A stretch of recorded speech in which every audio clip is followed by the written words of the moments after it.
અને રીંગણાનો ઓળો અમારા ઘરે કઈ રીતે બનાવે ઈ તમને આજે હું બતાવી જો છે ને મોઢામાં પાણી આવી જાય એવો એક નંબર.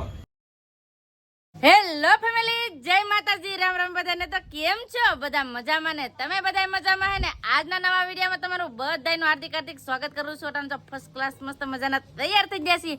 અને હા, આજે આપણે મસ્તનો વિડીયો લઈને આવ્યા છીએ, કેમ કે આજે અમારે ઘરે બનાવવાના છે રીંગણાનો ઓળો. તો કોના ઘરે રીંગણાનો ઓળો બનાવે એ કમેન્ટ કરીને કહેજો. અને રીંગણાનો ઓળો અમારા ઘરે કઈ રીતે બનાવે એ તમને આજે હું બતાવીશ. તો ફટાફટ હવે રીંગણાનો ઓળો બનાવવાનું શરૂઆત કરી દઈએ. રીંગણાનો ઓળો બનાવવાનો હોય એટલે આપણે પહેલાં તો રીંગણા શેકવા પડે. તો રીંગણાને એવું આગળ શેકીએ. અને હા, આજે છે ને દેશી સ્ટાઇલમાં અમારે રીંગણાનો ઓળો બનાવવાનો છે. તો પહેલાં તો છે ને રીંગણા શેકવા માટે આપણે ભઠ્ઠો કરવો પડે. તો ભઠ્ઠાની તૈયારી કરીએ. કેમ પૂજાબેન? જય માતાજી. જય માતાજી ને રામ રામ બધાને. હા, ભઠ્ઠો કરવો ને? તો ભઠ્ઠો કરવા માટે છે ને અત્યારે અમે લઈ લીધા છે સાણા. તો સાણાનો છે ને અમારે પેલા ભઠ્ઠો કરવાનો છે. તો હાલો છે ને બધા વિડીયો બને રહેજો, તમને બધાને મજા આવશે. જો તમને આ વિડીયો ગમે તો પ્લીઝ એક લાઈક કરી દેજો. ચેનલમાં પહેલી વાર તો પ્લીઝ સબસ્ક્રાઇબ કરી દેજો. મીઠી મીઠી એક કોમેન્ટ કરવાનું ભૂલતા નહીં. અને હા, અમારા ઘરે કઈ રીતે રીંગણો વઘારે, કઈ રીતે બનાવે, તો એ બધું છે ને આજ તમને આ વિડીયોમાં જોવા મળી જાય. આવી રીતે છે ને ટેગરી કરતા જઈએ ને વેસમાં છે ને આવી રીતે અમે ઓલ કાગળિયો મૂકતા જાય. કેમ? સુલા હળગાવા. રીંગણાનો ઓળો બનાવવાનો છે એટલે રીંગણા લઈ લીધા છે મસ્ત મજાના. કેટલા 6 રીંગણા લીધા છે ને આ રીંગણું જો કેવડું મોટું છે. તો હવે છે ને રીંગણા હેકવાના છે. તો ફટાફટ હવે છે ને ભઠ્ઠામાં રીંગણા નાખે. એ પહેલા તો છે ને આપણે તમને બધાને ખબર છે કાનેસિયા છે. તો કાનેસિયા તો કટિંગ કરવા જ પડે. તો ફટાફટ પહેલા છે ને કાનેસિયા કટિંગ કરી નાખો. આવી રીતે છે ને આ પહેલા અમારે કટિંગ કરવા પડે. તો બધા રીંગણાને છે ને આવી રીતે કટિંગ કરી નાખીએ. બધા રીંગણાના છે ને કાનેસિયા કટિંગ કરી નાખ્યા છે. ને પૂજાબેન શું કામ કરે? વિંધા. પૂજાબેન છે ને આવી રીતે વિંધા પાડે. એમ જો વિંધા પાડવા પડે. ન વિંધા પાડે તો શું થાય? ફાટે. શું ફાટે? રીંગણું ફાટે. તો પૂજાબેન છે ને વિંધા પાડે. એમ જો બધા રીંગણાના. તો ભઠ્ઠો થતો જાય ને એવી રીતે છે ને રીંગણા પણ મૂકતા જવાના છે. તો ફટાફટ રીંગણા મૂકવા માંડીએ. કેમ પૂજાબેન? પેલા વિંધા પાડી નાખો. હવે છે ને બેન પણ આવી ગયા છે મદદ કરાવવા. આમ જો રીંગણા મૂકી દીધા છે રીંગણા હેકાવા માટે. કેમ બેન? ધવાડો થાય ને? તો ધવાડો થાય. આમ જો પૂજાબેન ને ધવાડો થાય ને. આજ પવન છે એટલે ને હારે રમ્યા હેકવા મૂક્યા છે રીંગણા. તો છે ને ફટાફટ બધા રીંગણા હેકી નાખશે. ઓળાના રીંગણા હેકાઈ જાય ને ત્યાં સુધીમાં આપણે આ એટલી વસ્તુ લીધી છે. તો આ બધી વસ્તુ છે ને આપણે પેલા ધોવાની છે. તો ફટાફટ આ બધી વસ્તુ ધોઈ નાખું. પેલા તો ડુંગળી છે ને, તો ડુંગળી અને લસણ ધોઈ નાખીએ.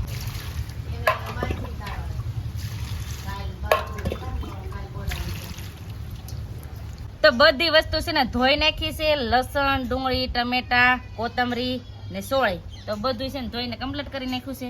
અને હવે છે ને આપણે પેલા તો સોળા છે ને, તો સોળા આપણે પેલા ફોલવા જોઈએ. કેમ કે સોળા તો નાખવા પડે ને. વટાણા નાખવાના હોય પણ અટાણા વટાણા નથી મેળા. તો વટાણાના હાટાના મી સોળાના દાણા નાખવાના છે. તો ફટાફટ હું છે ને સોળાના દાણા ફોલવા માંડું.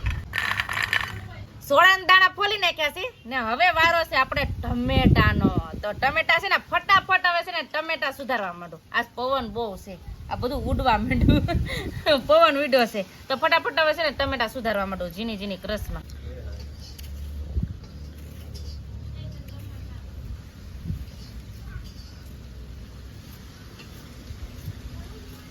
મામી ટમેટા સુધારે ત્યાં સુધી હું લસણ સુધારી નાખું.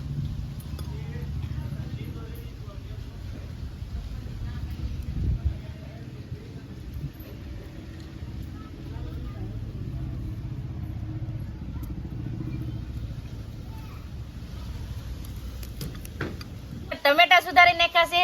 તો હવે વારો છે ડુંગળીનો. તો ફટાફટ હવે છે ને ડુંગળી સુધારી નાખીએ. અટાણ તો છે ને શ્રાવણ મહિનો હાલે છે. તો અમુક લોકો ડુંગળી ન ખાતા હોય ને અમુક લોકો ખાતા હોય. અમે તો ડુંગળી ખાઈએ છીએ. તો ફટાફટ હવે છે ને ડુંગળી સુધારવાનું કામકાજ ચાલુ કરી દઈએ. કેમ કે હજી બધો મસાલો સુધારીએ તો વાર તો લાગે જ હતી. તો ડુંગળી છે ને સુધારી નાખો. ડુંગળી વગરનો ને લસણ વગરનો છે ને ઓળો અધૂરો લાગે. તો ફટાફટ હવે છે ને ડુંગળી સુધારવા માંડું.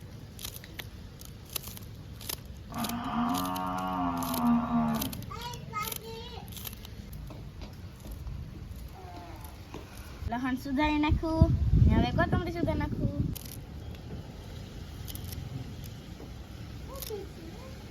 ડુંગળી મસ્ત મજાની અને દાણા, લસણ, ટમેટા અને કોથમરી બધી વસ્તુ તૈયાર કરી નાખી છે. અને હવે મેન વાત છે આ રીંગણાની. જો આ રીંગણા છે ને આપણા શેકાઈને કમ્પ્લીટ થઈ ગયા છે. તો આની સાલ હોય માથેથી એ તો ઉતારવી જ પડે. તો ફટાફટ હવે છે ને આ રીંગણાની સાલ ઉતારી નાખીએ ને રીંગણાનો ઓળાનો બધો મસાલો હોય ને એ હરકો કરી નાખીએ. રીંગણાના પેલા ફોલી નાખીએ એમ મતલબ અમારે દેશી ભાષામાં એમ કે રીંગણા ફોલી નાખીએ. આવી રીતે છે ને અમે જો મસ્તનો ધંધો કરી નાખ્યો છે કમ્પ્લીટલી તૈયાર. તો હવે છે ને ફટાફટ હવે આપણે રીંગણાનો ઓળો વઘારવાનો છે. તો ફટાફટ હવે ઓળો વઘારવાની શરૂઆત કરી દઈએ. આજે આપણે બનાવવાનો છે બહાર જ ઓળો બનાવવાનો છે. તો ફટાફટ હવે હરકો ચૂલો હળગાઈ નાખીએ પછી વઘારવાનું ચાલુ કરી દઈએ. ઓળો વઘારવાની શરૂઆત કરી દઈએ. તો પેલા નાખી દેવાનું છે તેલ. જેટલું આપણે ઓળો હોય એટલું તેલ નાખવાનું હોય. અમારે તો થોડુંક ઓળો વધારે છે એટલે થોડુંક વધારે તેલ નાખશું. તો તેલ થઈ ગયું છે તો હવે નાખી દઈએ જીરું. હવે નાખી દઈએ લસણ. આદુ નહીં નાખતા.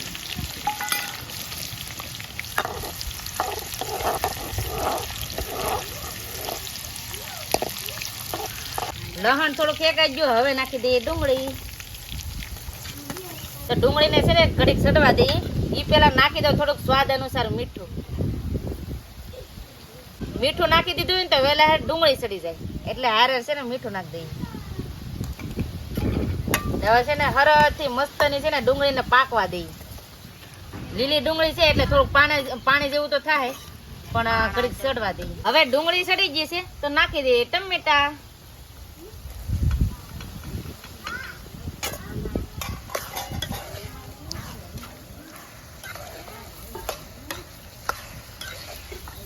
દાણા નાખવાનું ભૂલાઈ ગયું છે તો હવે દાણા નાખી દઈએ તોય સડી જાય. બધો મસાલો છે ને આપણે સડવા દેવું કેમ કે આ જો મસાલો કેટલો બધો વધી ગયો. અસલ પાઉંભાજી બનાવતો ને એટલો મસાલો થઈ ગયો છે. તો મસાલો સડતા વાર લાગી. પેલા છે ને આપણે ઢાંકી દઈએ ઢાંકણું. સીવું ઢાંકી દઈએ ને તો હરખી રીતે પાકી જાય દાણા ને એવું બધું. તો મસાલો ઘણો ખરો છે ને આમ પાકી ગયો છે આવી રીતે. તો હવે છે ને એમાં હળદર નાખવાનું બાકી છે. તો ફટાફટ હવે થોડીક હળદર નાખ દો.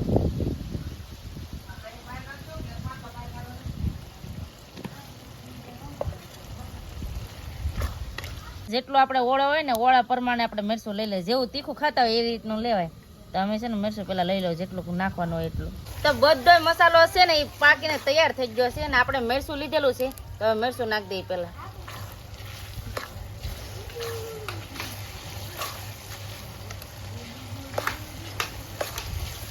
ઓળો નાખી દઈએ હવે બાફેલો છે.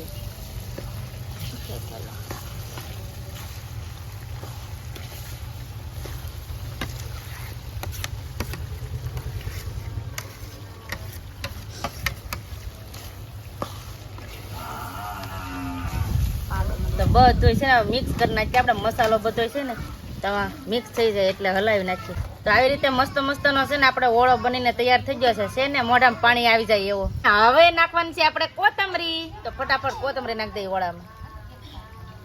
હવે મિક્સ કરી નાખીએ.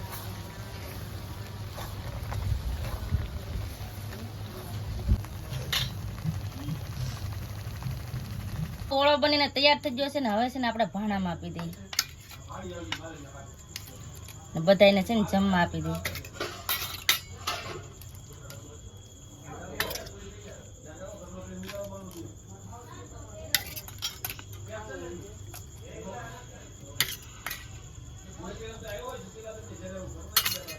આવી રીતે રીંગણાનો ઓળો મસ્ત મજાનો બનાવી નાખ્યો છે. તો બધા હવે ભાણા કરી નાખ્યા છે ને હારે છે ને ગરમા ગરમ રોટલા, ગરમા ગરમ બાજરીના રોટલા હોય અને રીંગણાનો ઓળો હોય એટલે કઈ ઘટે જ નહીં.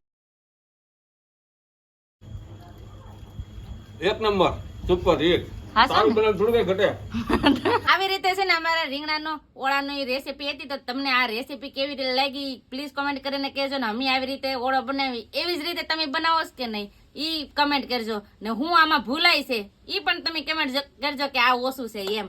તો અમે તો આવી રીતે બનાવીએ તો તમને દેખાડ્યું છે. તો તમને આ વિડીયો કેવો લાગ્યો એ પ્લીઝ કમેન્ટ કરીને કહેજો. અને વિડીયો ગમ્યો હોય તો લાઈક કરજો, શેર કરજો. ચેનલમાં પહેલી વાર તો પ્લીઝ સબસ્ક્રાઇબ કરી દેજો. તો આવતીકાલ મળશે એક નવા બ્લોગ સાથે.